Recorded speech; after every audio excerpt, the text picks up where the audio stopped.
आज 14 April doctor Babasaheb Ambedkar यांची जयंती। आजचा दिवस देशभरात मोठ्या उत्साहात साजरा केला जातो। आजही त्यांच्या आठवणींना, विचारांना आणि कार्याला सलाम आहे।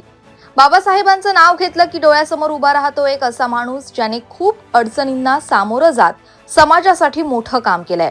आंबेडकर यांनी सामाजिक समता, न्याय आणि शिक्षणाचा प्रसार यासाठी आयुष्यभर संघर्ष केला। अस्पृश्यता निर्मूलन, दलितांच्या हक्कांसाठी लढा आणि समाजामध्ये समानतेची भावना निर्माण करण्यासाठी त्यांनी मोठं योगदान दिलंय। त्यांच्या विचारांमुळे भारतीय समाज व्यवस्थेला नवी दिशा मिळाली। या दिवशी त्यांच्या स्मारकांना अभिवादन करून आणि त्यांच्या शिकवणींचं स्मरण करून समाजात समता आणि बंधुतेचा संदेश दिला जातो।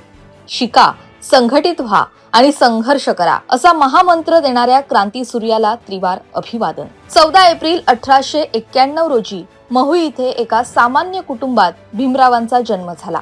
त्यांचं बालपण अत्यंत संघर्षात गेलं। त्या काळी पावलोपावली होणारा अपमान आणि जातीय विषमतेचे चटके सोसूनही बाबासाहेबांनी आपले ध्येय ढळू दिलं नाही।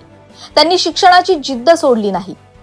आपल्या समाजाला या विषमतेच्या जाळातून बाहेर काढायचं असेल तर शिक्षण हाच पर्याय आहे हे त्यांना कळलं होतं।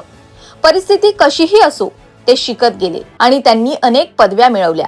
बाबासाहेबांनी केवळ पदव्या मिळवल्या नाही तर ज्ञानाचा डोंगर उभा केला। कोलंबिया विद्यापीठ आणि लंडन स्कूल ऑफ इकॉनॉमिक्स सारख्या जागतिक संस्थांमधून त्यांनी उच्च शिक्षण पूर्ण केलं। बाबासाहेब केवळ शिक्षण घेऊन थांबले नाहीत, त्यांनी त्यांच्या शिक्षणाचा समाजाला आणि देशाला कसा फायदा होईल याचा विचार केला। बाबासाहेबांचं कार्य केवळ एका समाजापुरतं मर्यादित नव्हतं। भारतासारख्या अफाट विविधता असलेल्या देशाला एका सूत्रात बांधण्याचं काम त्यांनी भारतीय संविधानाच्या माध्यमातून केलं। आजही आपला देश याच कायद्याच्या बळावर यशस्वी लोकशाही म्हणून जगात उभा आहे।